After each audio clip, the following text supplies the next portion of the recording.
दुकान पर जाता है और कहता है कि दुकान पर आपकी जो सबसे महंगी साड़ी है ना, मुझे वो दिखा दो।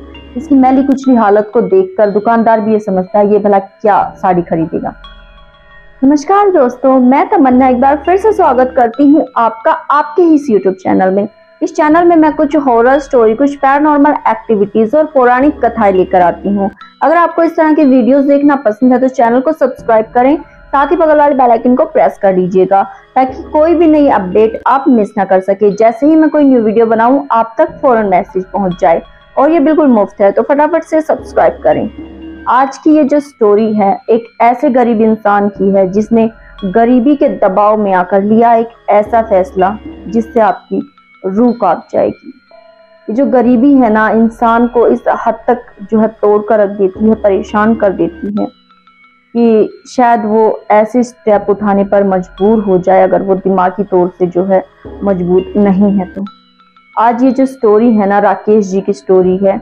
ये उन्होंने खुद मुझसे शेयर की है जब उनका डाउनफॉल आया और उन्होंने क्या सिचुएशन आई उनके साथ और कैसे ये सब हैंडल किया, वो किन गलत चीज़ों में पड़ गए थे और फिर कैसे उन चीज़ों से बाहर निकले, ये सब जानेंगे हम आज। तो स्टार्ट करते हैं आज की ये दिल को छू जाने वाली कहानी। राकेश जी एक किराए के मकान में अपनी पत्नी और अपने 3 साल के बेटे के साथ रहा करते थे।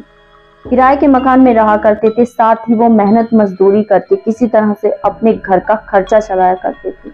मेहनत मजदूरी इन द सेंस कि वो घर में कंस्ट्रक्शन का जब काम चलता है ना, घर बनते हैं, तो उसमें मजदूरी का काम किया करते थे। ईंटों के बोझे को ढोना, सीमेंट के कट्टों को ढोना, और जो ईंटों के बीच में मसाला लगता है ईंटों को जोड़ने के लिए, उसका मसाला जो है कस्सी से बनाना, इस तरीके का मेहनत मजदूरी का काम करके वो कुछ पैसे कमाया करते थे।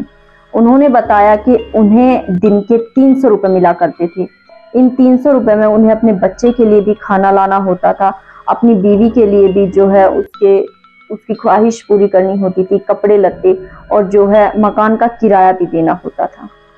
अब मकान के किराए पर जो है हर महीने उनके मकान का किराया था 1000 रुपये। 1000 रुपये उनके लिए चुकाने काफ़ी ज़्यादा मुश्किल का काम हो जाता था, क्योंकि कभी कभार उनकी तबीयत खराब हो जाती या फिर पेमेंट आगे से नहीं मिलती, तो उनके लिए सिचुएशन इतनी बुरी हो जाया करती थी कि रात को खाना मिलेगा या नहीं, या फिर उन्हें भूखे पेट सोना पड़ेगा, ऐसी भी दिक्कत आ जाया करती थी।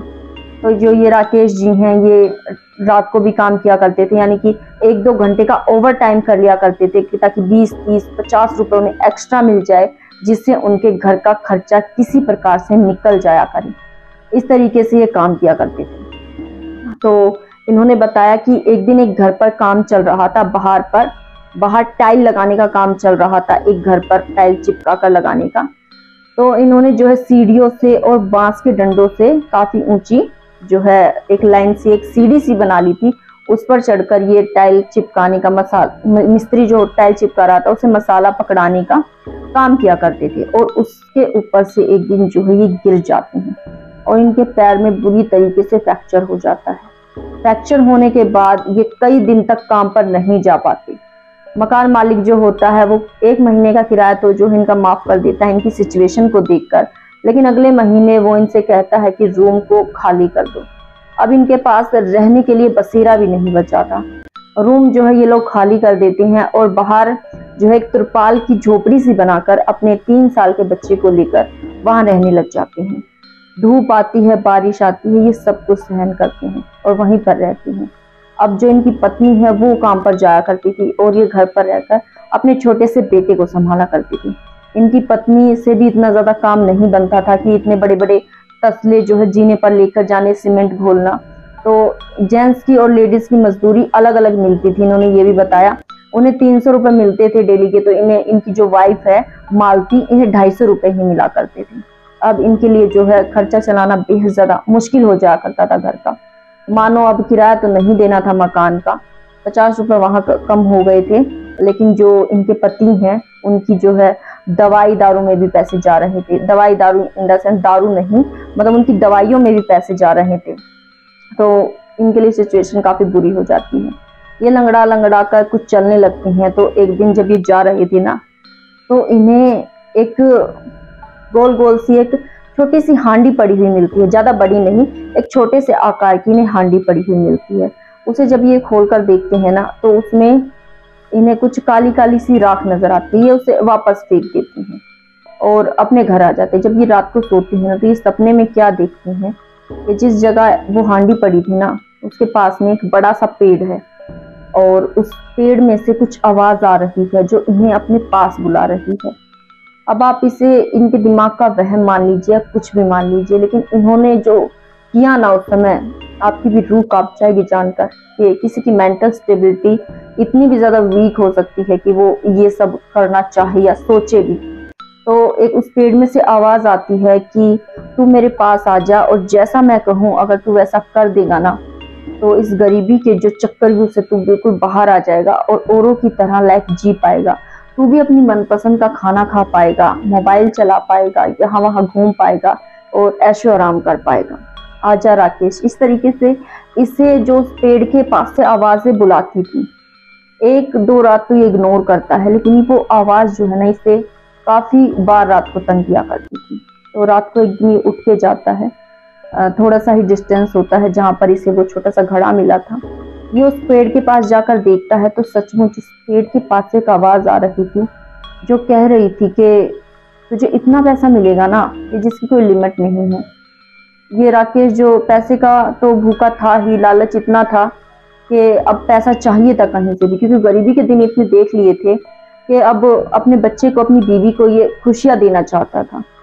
अब खुशियों के बदले ये कब वो गम खरीद ले जो कि बेहद दर्दनाक हो, इसने नहीं सोचा था। ये जो है उस पेड़ को कहता है कि हाँ मुझे पैसे की सख्त जरूरत है, लेकिन वो पेड़ में से आवाज आती है कि लेकिन समय आने पर ना मैं भी तुझसे कुछ मांगूंगा और तू भी मना नहीं कर पाएगा, देना पड़ेगा मुझे। तू जेब में हाथ डालेगा ना, कुछ भी सामान खरीदेगा, उसके लिए तेरी जेब में हमेशा पैसे मिलेंगे, कभी भी जेब खाली नहीं मिलेगी। जो सोच कर तू पैसे निकालेगा वो चीज तू खरीद पाएगा। अब जो ये घर चला जाता है, सोचता है कि ऐसा नहीं होता होगा। पास में जो है गोला आइसक्रीम वाला होता है एक, वो डेली घुमा करता था वहां। इसका बच्चा डेली कहा करता था इसे कि पापा मुझे भी आइसक्रीम चाहिए। उस दिन ये सोचता है कि क्यों ना ट्राई किया जाए। तो ये कहता है कि भैया मेरे बच्चे को भी आइसक्रीम दे दीजिए। जिम में जैसे ही हाथ डालता है ना पैसे निकालता है, आइसक्रीम, गोला आइसक्रीम के पैसे निकल आते हैं और ये वो जो आइसक्रीम अपने बच्चे को दिला देता है और इसका बच्चा खा लेता है। ये अचंभित रह जाता है। तो ये सोचता है कि क्यों ना अपनी वाइफ के लिए भी एक नई साड़ी ले ली जाए। दुकान पर जाता है और कहता है कि दुकान पर आपकी जो सबसे महंगी साड़ी है ना मुझे वो दिखा दो। इसकी मैली कुचली हालत को देखकर दुकानदार भी ये समझता है ये भला क्या साड़ी खरीदेगा। वो कहता है दुकान में सबसे महंगी साड़ी 50,000 रुपए की है, क्या तू खरीद पाएगा? ये कहता है हाँ मुझे दे दीजिए आपकी दुकान में जो सबसे महंगी साड़ी। और ये अपनी जेब में हाथ डालता है तो इसकी जेब से प्रॉपर 50,000 रुपए निकलते हैं। ये वो साड़ी खरीद कर जो है अपनी पत्नी मालती को दे देता है। इसकी पत्नी वो साड़ी देखकर हैरान हो जाती है, पूछती है कि उसने ये साड़ी कहाँ से ली, और वो सोचती है कि जरूर इन्होंने कोई गलत काम किया है, इतने पैसे अचानक से कहाँ से आ गए। इनकी पत्नी उस समय इन्हें समझाती भी है कि अगर कुछ ऐसा काम किया है ना जो आगे चलकर दुख सहना पड़े तो छोड़ दीजिए, हम जैसी भी हालत में हैं भगवान एक दिन मेहरबानी करेंगे और हमारे भी दिन बदलेंगे। तो इन सब चीजों में मत पड़ना जो कि गलत हो। इनके पति कहते हैं मैं किसी गलत चीज में नहीं पड़ रहा हूँ, मैंने कोई गलत काम नहीं किया है, ये साड़ी तुम्हारे लिए है और ये मेरी मेहनत का फल, इसे पहन लो। इसकी पत्नी और बच्चा खुश रहने लग जाते हैं, एक घर भी ले लेते हैं। जो ये सोच रहा था वो लगभग होने लग जाता है। इनका परिवार जो है हंसी खुशी चल ही रहा था कि उस पेड़ से आवाज आती थी और ये जो पेड़ कहता है कि अब इसे भी कुछ लेने का समय आ गया इसका। तो ये इससे पेड़ पता है क्या मांगता है, इसे कहता है कि अपने बच्चे को रात को यहाँ लेकर आओ 3 बजे और उसका गला अपनी हाथों से काटो। सुनकर ही रोंगटे खड़े हो जाते कि कोई बाप कैसे कर सकता है अपने बच्चे के साथ ऐसा। जो है ये जो राकेश जी इन्होंने भी मना कर दिया कि चाहे कुछ भी हो जाए मैं अपने बच्चे के साथ ऐसा नहीं करूंगा। तो जो ये राकेश जी होते हैं अपने घर चले जाते हैं और अब जब ये कोई भी सामान खरीदने के लिए, मानो घर में सुबह चाय के लिए दूध खरीदने के लिए भी जब ये अपनी जेब में हाथ डालते हैं ना तो पैसे नहीं मिलते। घर भी चला जाता है। जो शानो शौकत इन्होंने कमाई थी ना इन लगभग 3 से 4 महीनों में वो सब चुटकी में उड़ जाती है, मानो छू मंतर हो जाती है और अब वापस इनके वही दिन आ जाते हैं। एक दिन इनके दिमाग में ये आता है कि क्यों ना अपने बच्चे को वहां ले जाया जाए और उसकी बलि दे दी जाए, बच्चा तो दूसरा भी हो जाएगा। इनके दिमाग में ये चीज आती है और ये रात को अपने बच्चे को वहां ले भी जाते हैं बहला फुसलाकर। और ये देखते हैं कि इन्होंने अपने बच्चे को अपने हाथों से उसे सौंप दिया और इनका बच्चा मम्मी मम्मी चिल्ला रहा था, जोर जोर से कह रहा था कि मुझे मम्मा के पास जाना है। इनके दिमाग में पता नहीं क्या है कि इन्होंने अपने बच्चे की जो है बलि वहां पर देखी। एकदम से झटके से इनकी आंख खुलती है और बेड पर टटोलती हैं अपने पास, इनका बच्चा इनके पास। इन्होंने देखा कि इनके बच्चे के जो है गर्दन पर एक निशान जरूर था, मानो सपना था या क्या था। अब ये जो दोबारा से इनके पैर की हालत ठीक हो जाती है, मेहनत मजदूरी करने लगती हैं, लेकिन अपने बच्चे को नहीं खोते। इन्होंने मन में ये दृढ़ निश्चय ले लिया था कि चाहे गरीबी के कितने भी दिन आ जाएं, लेकिन ऐसी बलि ये नहीं देंगे। क्या राकेश जी का फैसला सही था? क्या कोई ऐसी अपॉर्चुनिटी लाइफ में आए कि उसके बदले आपको हर धन दौलत मिल जाएगी कि किसी अपने को गंवाना पड़े? तो कौन है ऐसा जो ये डिसीजन लेगा? मुझे कमेंट करके जरूर बताइएगा। साथ ही अगर आपके पास भी है कोई ऐसी रियल स्टोरी, इंटरेस्टिंग स्टोरी, तो आप भी मुझ तक भेज सकते हैं। मैं तमन्ना आपकी स्टोरी भी अपनी आवाज में इस चैनल पर जरूर सुनाऊंगी। तो इस व्हाट्सएप नंबर जो मैं स्क्रीन पर मेंशन कर रही हूँ, इसके जरिए भी आप मुझसे कांटेक्ट कर सकते हैं। आप चाहें तो मुझे कमेंट भी कर सकते हैं। साथ ही अगर वीडियो आपको पसंद आई है तो वीडियो को लाइक जरूर कीजिए, कमेंट जरूर कीजिए। वीडियो में अगर मैं किसी तरह की कोई गलती कर रही हूँ तो आप वो भी मुझे बता सकते हैं, मैं अपनी गलती को सुधारने की पूरी कोशिश करूंगी। फिलहाल लेती हूँ आपसे अलविदा, मिलती हूँ इसी तरह की किसी इंटरेस्टिंग नेक्स्ट वीडियो में। तब तक के लिए अपना, अपने परिवार का, अपने बच्चों का ख्याल रखिएगा। आप सभी का कीमती समय देने के लिए धन्यवाद। नमस्कार।